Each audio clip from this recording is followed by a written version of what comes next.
কানা রাসূলুল্লাহ সাল্লাল্লাহু আলাইহি ওয়াসাল্লাম ইয়াখতুবু খুতবাতাইনি ইয়াজলিসু বাইনাহুমা। আল্লাহ রাসূল সাল্লাল্লাহু আলাইহি ওয়াসাল্লাম জুমার দিন মেম্বরে দাঁড়িয়ে দুটি খুতবা দিতেন, এর মাঝখানে সামান্য সময়ের জন্য বসতেন, কয়েক সেকেন্ড। তো দুইটি খুতবা দিতেন। খুতবা অর্থ হলো বক্তব্য দেওয়া। আরবিতে বক্তব্য, ওটাও বক্তব্য, বাংলায় বক্তব্য, ওটাও বক্তব্য। এখন ওই যে আমি যে বসে বসে বয়ান দিলাম, এটা দেওয়ার কারণে কি হয়ে যাবে, তিনটা বক্তব্য হবে। তিনটা বক্তব্য হয়ে যাবে। আপনারা যদি জিজ্ঞেস করেন আমাকে যে এই বসে বসে বয়ান দেওয়ার বা আরেকটা বক্তব্য, তৃতীয় খুতবা যেটা আপনি বসে বসে দিলেন, এটার কি কোনো বৈধতা কোরআন এবং হাদিস থেকে আসে, আমাকে যদি জিজ্ঞেস করতেন আমি জবাব দিতে পারবো না। যেটার আমি জবাব কোরআন সুন্নাহ থেকে দিতে পারবো না, যেটা কোরআন সুন্নাহর ভিতরে নেই, ওটা আমি পারবো না।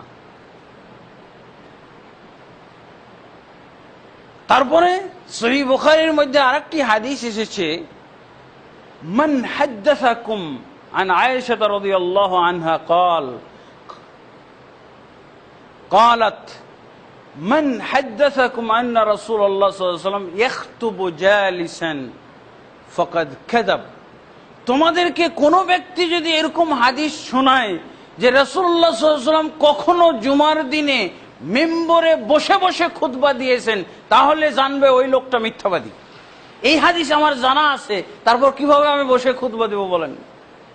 আয়েশা রাদিয়াল্লাহু আনহার কথাটা কত মারাত্মক কথা, এবং এটা কোনো কিস্সা কাহিনী না, সহিহ বুখারীর হাদিস।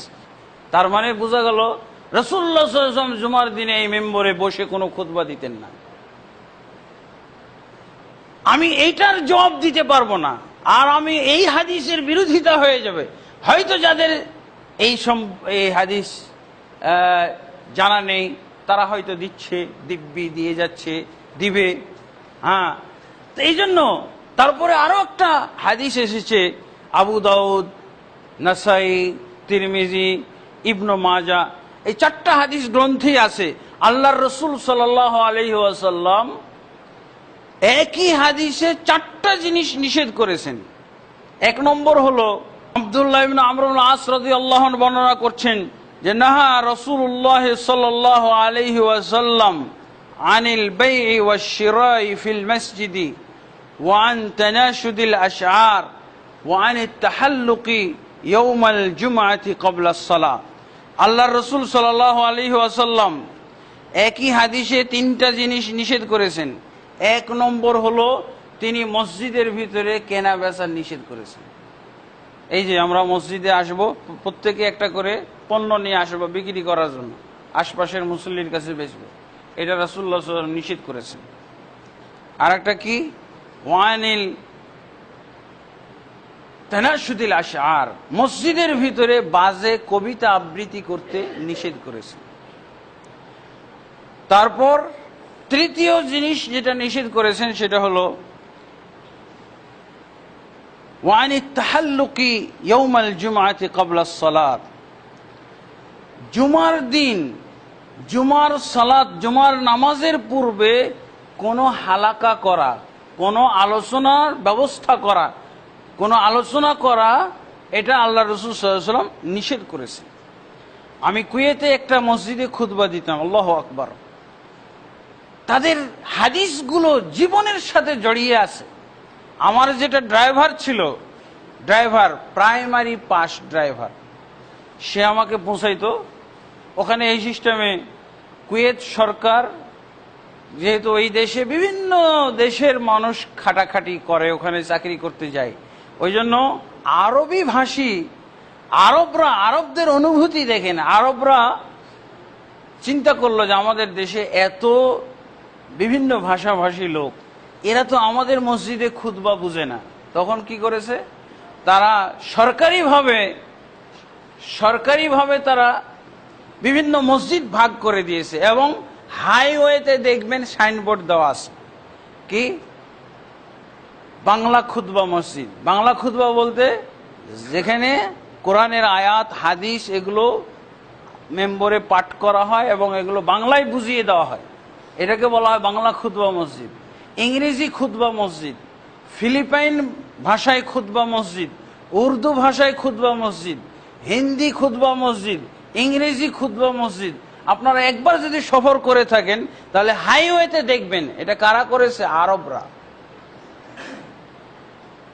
কুয়েতের বিমান বাহিনী, কুয়েতের যেটা বিমান বাহিনী কায়দা আলী সালেম এয়ারবেস, ওই আলী সালেম এয়ারবেসের ইমাম খতিব উনি আমার সাথে পরিচিত হওয়ার পর তিনি সাথে সাথে আমাকে গাড়িতে করে নিয়ে গেলেন তাদের অফিসে, দিয়ে সে পাশ করিয়ে ফেললো যে আমার পরিবর্তে ইনি আকরামুজ্জামান সাহেব খুতবা দেবেন। কেন? যে এখানে 300 মতো বাঙালি আছে, ওরা আমার আরবি খুতবা বুঝে না, আমি আরবিতে তর্জমাও করতে পারি না। আমি সবসময় নিজেকে অপরাধী মনে করি, নিজেকে আমি খুবই খাটো মনে করি যে এই বেচারা খুতবা থেকে বঞ্চিত হচ্ছে, তো এদেরকে কিভাবে বুঝাবো আমার খুতবা। তো আলহামদুলিল্লাহ আপনাকে পেয়ে আমার সেই টেনশন দূর হলো, আপনি আজকে থেকে খুতবা দেবেন। যদিও আমি আর্মি পার্সন না, তারপর সে অফিস থেকে এটা পাশ করিয়ে আমাকে তার পরিবর্তে খুতবা দেওয়ার ব্যবস্থা। তা আমি প্রথম খুতবা আরবিতে দিতাম, দ্বিতীয় খুতবা অথবা প্রথম খুতবা বাংলায় তর্জমা সহ করতাম, আর আরেকটা খুতবা শুধু আরবদের জন্য আরবিতে করতাম। সেদিন থেকে বেচারা টেনশন মুক্ত হলো। আরেকটা মসজিদে যেটাতে আমি খুতবা দিতাম ওটাতে ইমামই আমাকে নিয়ে যেত মসজিদে, সেই আর্মি পার্সন। আর যে মসজিদে আমি এই শিক্ষা পেলাম ড্রাইভারের কাছে, 5 পাস আরবি ড্রাইভার কুয়েতের, তো খুতবা আরম্ভ হওয়ার আগে কয়েক মিনিট আগে বসে আছি সুন্নত পড়ে, তো কয়েকজন বাঙালি আমাকে মাসলা মাসাইল জিজ্ঞেস করছে। ওই ড্রাইভার দূরে দূরে বসা ছিল, সেখান থেকে আমাকে এসে সতর্ক করলো, আকরামুজ্জামান ভাই আপনি আলেম মানুষ, আপনি জানেন না খুতবার আগে কোনো আলোচনা করা জায়েজ না। এই যে এই হাদিস, যে হাদিসটা আজকে সেটা আমি ড্রাইভারের কাছ থেকে শিখেছি। হাদিস আগের পড়া, কিন্তু আমল জানতাম না। সে আমাকে আমল ধরিয়ে দিল যে আল্লাহর, আপনি হাদিস পড়েননি, জুমার দিন কোনো আলোচনা করা চলবে না জুমার নামাজের পরে। আলহামদুলিল্লাহ দেখেন, হানাফি মাযহাবের বিখ্যাত ইমাম এবং মুহাদ্দিস উনি বলছেন, এই হাদিসের তরজমা করছেন। তরজমাটা হলো যে ইমাম তাহাবী রাহিমাহুল্লাহ উনি বলছেন যে ওই আলোচনা নিষিদ্ধ জুমার দিন, যে আলোচনায় সবাই জড়িয়ে যায়। একজন আলোচনা করতেছে খুতবার আগে, যে আলোচনায় সবাই জড়িয়ে যায় ওই আলোচনাটা নিষিদ্ধ, কিন্তু যদি নামাজের পরে আলোচনা হয় তাহলে এটা নিষেধাজ্ঞার মধ্যে পড়ে না। তো এগুলো জানার পর থেকে আমাকে কেউ যদি বলে যে আপনি জুমার নামাজ পড়ান, আপনি বয়ান দেন, আপনি, সেদিন থেকে আমি বয়ান এবং খুতবা একসাথে দিয়ে থাকি। তারপরে আরব থেকে তো দেখে আসলাম কুয়েতে বিভিন্ন মসজিদের, এবং খুতবার সংজ্ঞাটা আরবি ভাষায় এভাবে পাওয়া যায়, হুয়া মুখাতাবাতুল জামহুরি। খুতবার অর্থ হলো হুয়া মুখাতাবাতুল জামহুরি ওয়া মুশাফাআতুম ওয়া ইস্তিমালাতুম ওয়া তা'সির আলাইহিম। খুতবা হলো ওই ভাষণ, যেই ভাষণ মুসল্লিদেরকে সম্বোধন করে দেওয়া হবে, কোনো আড়াল থেকে দিলে হবে না, মাইকের মাধ্যমে সম্বোধন করতে হবে। তারপরে সেই বক্তব্য দিয়ে মুসল্লিদের উপরে একটা প্রভাব বিস্তার করতে হবে, তাদেরকে বক্তব্যের দিকে আকৃষ্ট করতে হবে যাতে তারা আমল করতে পারে খুতবাটা। আলহামদুলিল্লাহ আমাদের দেশে অনেক আলেম সাহেব বলে থাকেন যে রাসূলুল্লাহ সাল্লাল্লাহু আলাইহি ওয়াসাল্লাম আরবি ছাড়া খুতবা দেননি। আল্লাহ রাসূল সাল্লাল্লাহু আলাইহি ওয়াসাল্লাম আরবিতে খুতবা দিতেন, কিন্তু ওই মুসল্লিগুলো মসজিদ থেকে যখন বের হতো প্রত্যেকেই যদি জিজ্ঞেস করতেন কি বললেন আল্লাহ রাসূল আজকের খুতবায়, সবাই বলতে পারতো। এটা দিক দেখবেন না, খালি আরবি বলা দেখবেন, তারা যে বুঝেও গেছে খুতবাটা সেটা দেখবেন না। আল্লাহ রসুলের খুতবা দুইটা অংশ ছিল, দুইটা দিক, একটা ভাষণ আর একটা ভাষণের বুঝ। খুতবার ভিতরে রাসূলুল্লাহ সাল্লাল্লাহু আলাইহি ওয়াসাল্লাম যা বলতেন একটা সমাজের পরিবর্তন নিয়ে আসতেন। আল্লাহ রাসূল সাল্লাল্লাহু আলাইহি ওয়াসাল্লাম উপস্থিত বিষয়ে খুতবা দিতেন। কিছুক্ষণ আগে বললাম যে এক মুসল্লি বসে গেছে, তাকে খুতবার অবস্থায়, তাকে খুতবা অবস্থায় রাসূলুল্লাহ সাল্লাল্লাহু আলাইহি ওয়াসাল্লাম দাঁড় করিয়ে আবার 2 রাকাত সুন্নত পড়িয়ে তারপরে বসার অনুমতি দিলেন। তা আলহামদুলিল্লাহ, আল্লাহ তাবারক ওয়া তাআলা আমাদের সকলকে ইসলামের প্রত্যেকটা বিষয়, আলহামদুলিল্লাহ আমি সৌদি আরবও খোদাইয়ের কোম্পানির ভিতরে মদিনায় এরকম এই সিস্টেমে খুতবা দিয়েছি। সৌদি সরকারও এই একই সিস্টেম করতেছে, যেখানে বিভিন্ন ভাষাভাষীর লোক আছে, প্রত্যেক ভাষাভাষী লোকদের জন্য তারা খতিব সেট করে দিয়েছে কোরআন হাদিসের তরজমা। কারণ এই খুতবা, এই ভাষণ শোনা হলো বাধ্যতামূলক ফরজ। আলহামদুলিল্লাহ, আল্লাহ